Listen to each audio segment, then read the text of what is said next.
wondering why I'm playing with my organ in a crowded church. Well, this is Gamesmaster, television's only video game magazine show, coming to you from the only church in the country where Harry Seacombe is too fat to fit through the door. But nevertheless, we've managed to squeeze an ample portion into tonight's slot, with news, tips and game reviews guaranteed to have people stealing from their parents' purses to purchase them. But we'll begin tonight with our initial game-playing challenge, and to detail it, I hand you over to the celestial godfather, the Gamesmaster. Hello. How kind of you to join me once again. I have to admit to being rather pleased with the 3 little challenges I've managed to concoct for you this week. To tee us off, we take to the fairways and putting greens of Top Players Golf. If you wish to complete my challenge successfully, you will need to play the first 3 holes of the country club course in level par. Best of luck. And attempting to keep his balls out of the bunker and in the holes in our first challenge is Mark Boduano.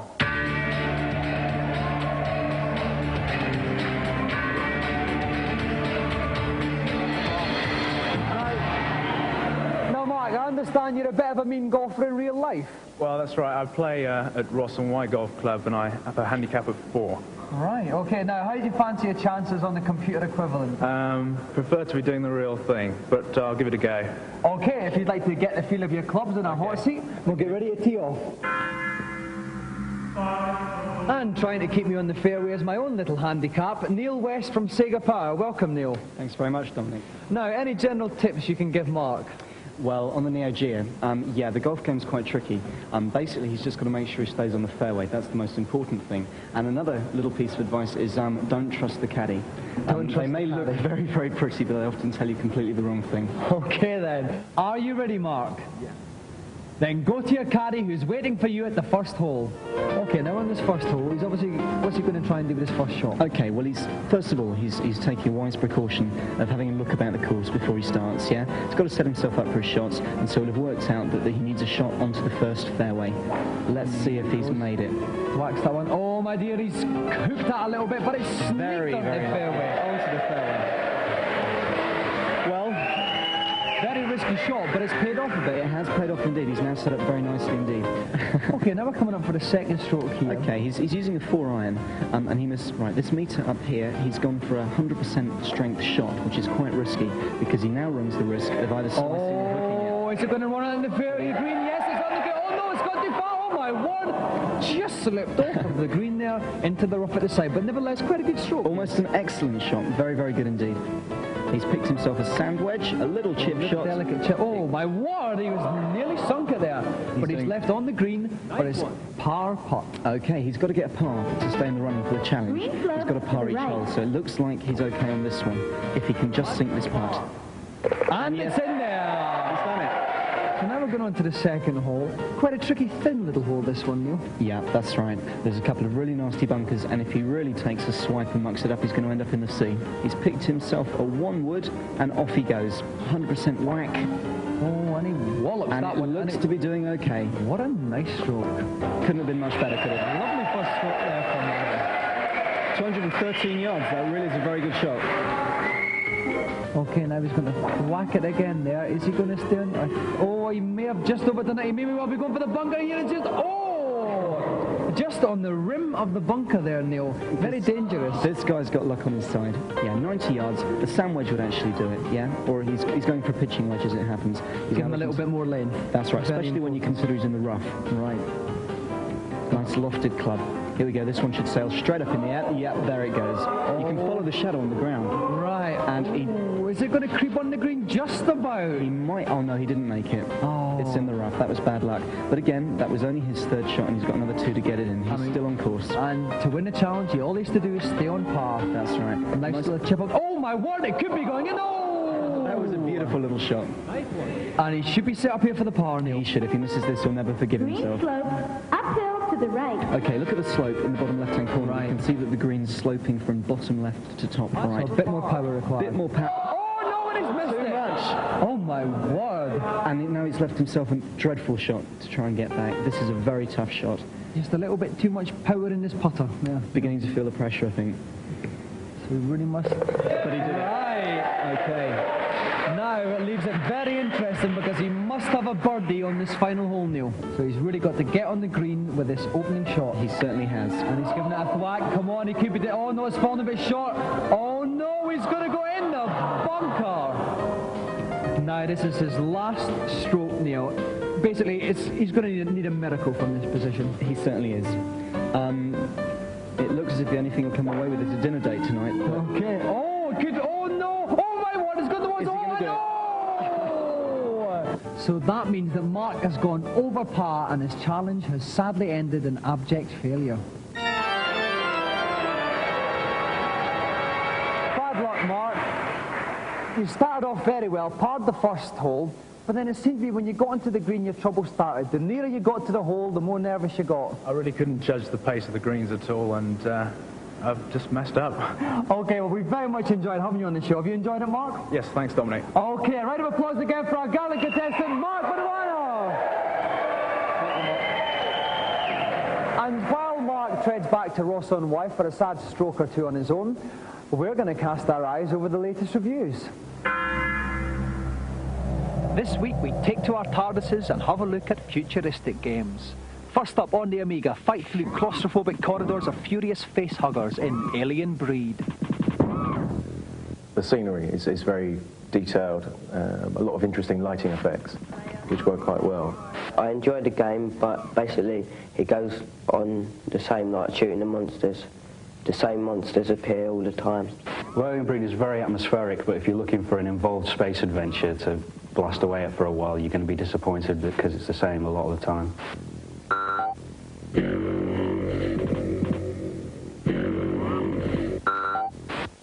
Get ready! Next up, forget fair play as the sport of the future comes to the Mega Drive in Speedball 2. It's basically like football with no rules, and the fact you can beat the shit out of each other does make it far more entertaining than a straight football game. I think where you can buy and transfer players is a really good idea, so you can build your team up. I'd definitely recommend it. If you've got a Mega Drive and you've seen the Amiga version and interested in it, then you'll still find it a wholesome game that you can really get stuck into, even if there are a few presentation quirks that don't make it quite as good. Play!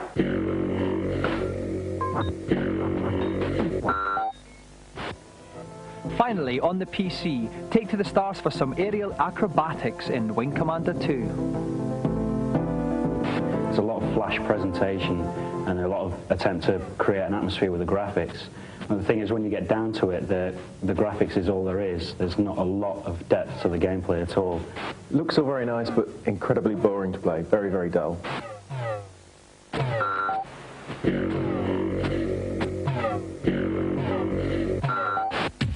And now for this week's feature.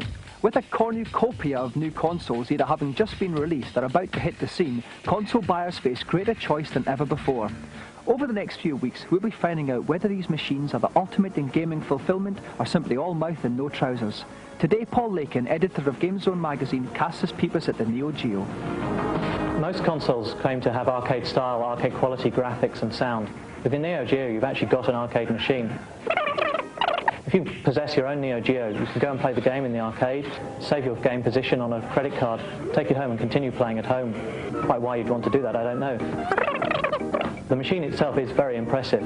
It's got the capability to put over 4,000 colours on screen at one time, and its 24-bit processor is the most powerful available at the moment. If you're feeling rich and you're feeling like the most powerful machine available, then the Neo Geo is the one to have, but it is a lot of money.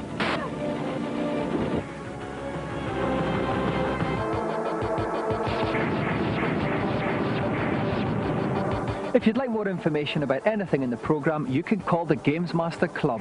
We'll give you the number at the end of the show. A couple of stonking games there.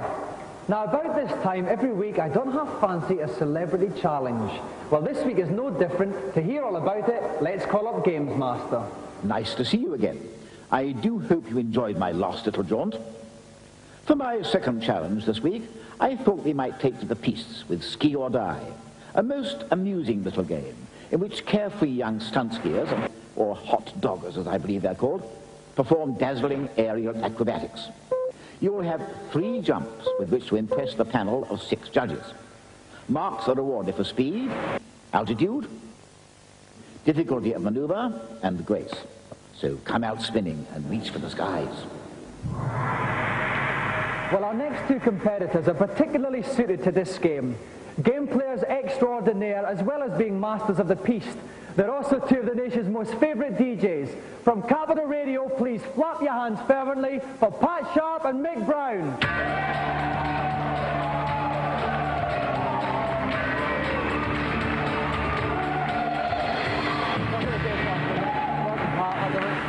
Now, Mick, first of all, how long have you been a joystick waggler? Well, I've been a joystick waggler for quite a few years. I was once arrested for it, but ever since I took up this, I've found that you can't get arrested for it, so it's been quite a few years. Okay, now, Pat, we know you're a games fan as well, but you're also quite a big skiing freak also. Yeah, as you said, Dominic, you know, going on the piste is fun, but it's the old après ski that I prefer, just taking it easy, but I'm going to give it my best shot today. Okay, now, I know there's a bit of rivalry between the two of you. I have to ask you, Pat, can you take Mick?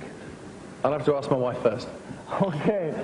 To find out who wins this celebrity battle of the joystick tuggers, join us after these messages.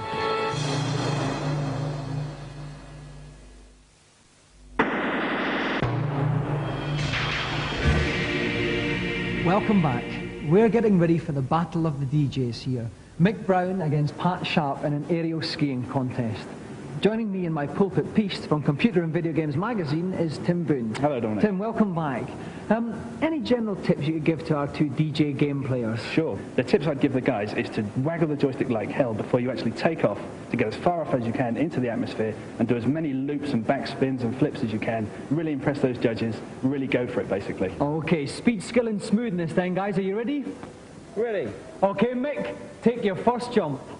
Mick's obviously going to try and get as much speed as he can, Tom. Absolutely. He's got to wiggle that joystick like crazy to get to when he hits the end of the slope, he's off into orbit. Oh, and he's up high. It's a duffy and a double Mobius flip. He's going to straighten up. He's straightened up. What an opening shot from Mick Brown.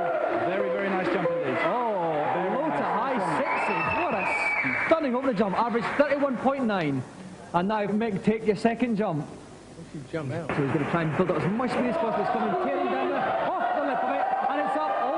Someone's gone wrong. Oh, dear. And the crowd don't like that one. But he scored remarkably highly, Tim. Why was that? It was a very clean jump. It was very fluid, but he didn't do very much. The judges are looking for fluidity and confidence as But well. they like a bit of smoothness. Yeah, but for the really high points, they like the action. Okay, then. So, Mick, take your third and final jump. This is the big one. So Mick's going to go all out here. He's battling his joystick like mad. He's going off the lip. And he's, one daffy, two daffies, stuck in a daffy, and landed. That's a safe jump. A safe jump, quite a low score, but it could be enough, an average of 13.0. So Mick's total is, in fact, a mammoth 54.5.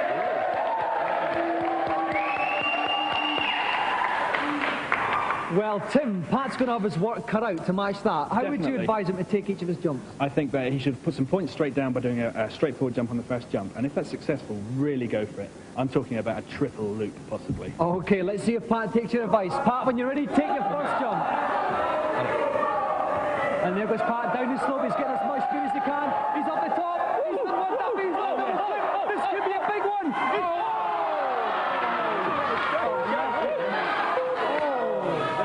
Well, Pat averages 40.9 for his first jump. Tim just tried to be a bit too special, didn't he? Absolutely. At the very last minute was just too ambitious. Should have left it as it was, gone for those big points, and he would have scored a massive amount for that. Okay, so Pat needs quite a big jump here now. Here he goes to his second jump. And he's going down the wrong way. He's approaching the lip. It's a nice, pretty nice one lip. One daffy, one flip, two flips. He's going to straighten up here now. Oh, and he's scored low with the judges there, 7.4. Now, by my calculation, he's got to score over 30 for his final jump. Tim, is it possible? He can do it, but it's got to be something. He's got to go into orbit, basically. Right, and he's got to land safely. That's where Pat's problems are, coming down to earth. Okay, Pat, your fans are cheering you on. Take your third and final jump. And Pat's bombed in the wrong way. He's given it all his time. He's up in the air. He's done one backflip in the top, one daffy. He has a straight up. Oh, he's straight up just in time. 3.9, 3.8, 3.8, 3.8. 80.3 average. I don't think that's enough, Tim. It was a good jump, but it simply wasn't enough. He needed something very spectacular there. Okay, and the final score for Pat was 40.6. Just edged out by Mick, who is tonight's winner.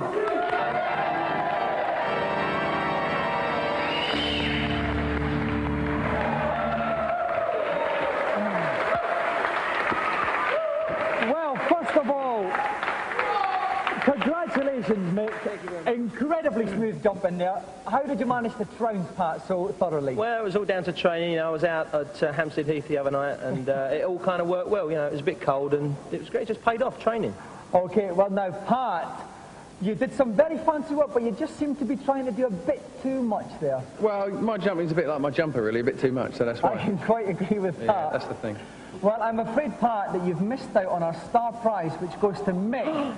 Now, Mick, it's even better than a car. I'm sure you've won many awards for DJing, but none as special as this. Trip around the world? Our special, huge, golden Gamesmaster joystick!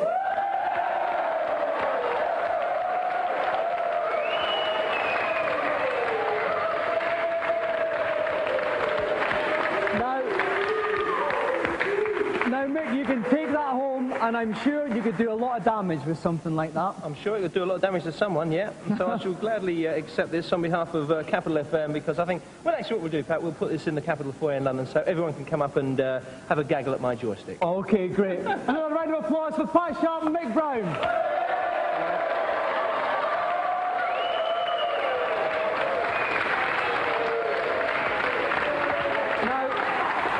Now, Pat and Mick obviously have their problems.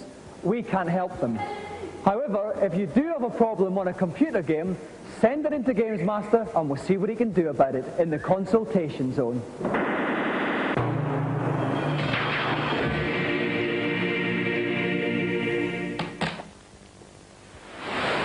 Hello, Gamesmaster. Welcome to my kingdom. I am delighted to see you. And what have you got to ask me? I've been playing Zelda for months, but I can't find the Guardian on level 7. Can you tell me where it is, please? Zelda does indeed require a modicum of common sense. To locate the particular Guardian you're after, go to the top right-hand corner room, kill hands, and then push the rock over to the right. A secret passage will appear, and if you go down it, you will find the Guardian. Thanks a lot. Next, please. Hello, Gamesmaster. Hello, and nice to see you. Now, what can I do for you? I keep getting killed at the end of the Dust Planet in Forgotten Worlds. How can I destroy the Dust Dragon? Foolish boy. It sounds to me as if you've been overlooking the fact that the dragon's only weak point is its heart. Shots aimed anywhere else are simply wasted. If you stray low to avoid the razor claws and keep firing at the heart, you should have no trouble disposing of the beast. Oh, that's brilliant. Thanks very much. I'm sure you'll be very glad to see the back of that one. Next, please. I've been told there's a warp on level 1 of Snake, Rattle and Roll, but I haven't been able to find it. Can you tell me where it is, please? Indeed I can, young man, though I do feel you should have moved on from this game a long time ago. Oh, well, no matter. From the start, keep going right as fast as possible, avoiding all obstacles. Eventually, you will see a rocket. If you jump up and catch the rocket, you can walk to level 8. That's great. Thanks very much. Well, you will find it works. And that little revelation brings the session to an end. I do hope the advice is going to be of some use. Goodbye for now. Now it's time for this week's final challenge. Let's go over to Gamesmaster to find out what it's about. The last of this week's challenges is on a game called Brat, in which you need to guide an innocent, nappy-clad babe through a perilous maze where all manner of dangers lurk. Your task is to get through stage 1 of level 5. Anticipation is the key. If you let the child cop it, or if you dawdle and get caught by the scrolling screen, the challenge is over. Good luck. The life of an innocent child is at the mercy of your mouse finger. And here, attempting to guide his very own child through the perils of our final challenge tonight, please could you give a very warm Gamesmaster welcome to Michael Merrin.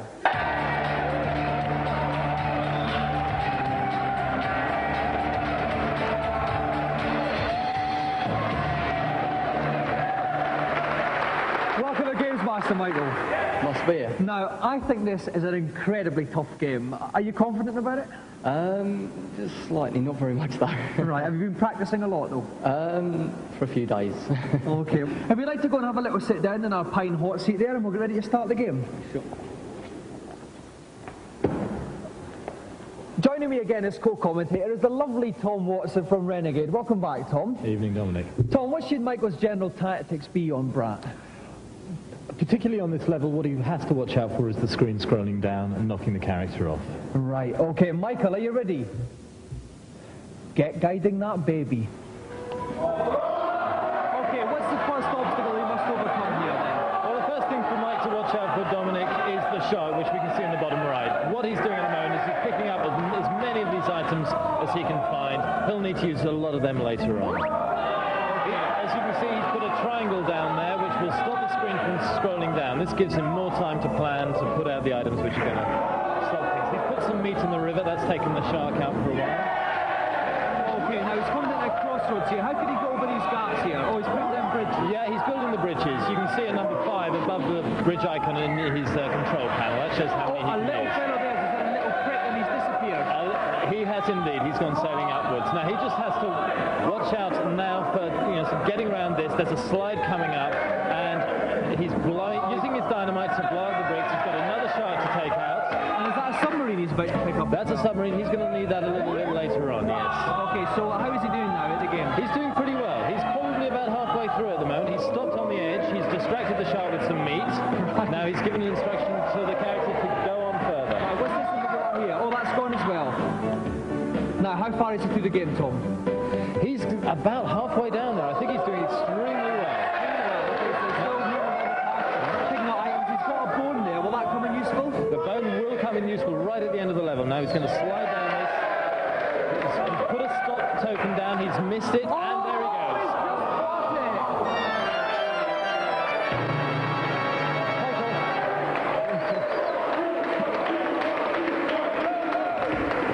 Commiserations, Michael. Talk us through it. You were going very well, but then what went wrong? Well, put a stop sign down in the wrong place where I wanted to stop, and the dog obviously came after me where I should have had a bone, so I kept going instead of stopping. Right, well, you had the bone but didn't quite get the stop sign in place. Yeah. Well, have you enjoyed yourself anyway, Michael? Yes, it's been great fun, yeah. Well, we've certainly enjoyed looking at you. Thank you very much again, Michael Merrin.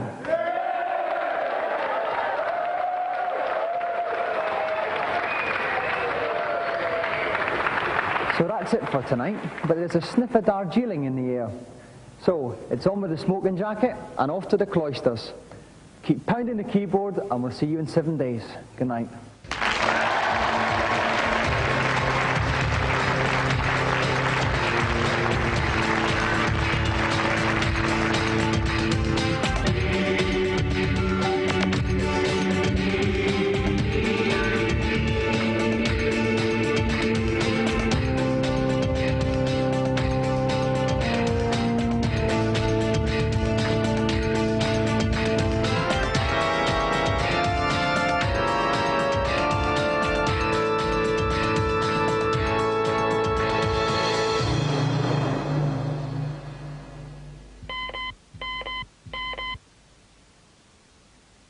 Now for those details about the Gamesmaster Club. We have free t-shirts, new competitions and posters with information about the show. The number to call, and please dial carefully, is 0891 600 123. Calls are charged at 36 pence a minute off-peak and 48 pence at all other times. If you're under 18, please ask permission before making the call.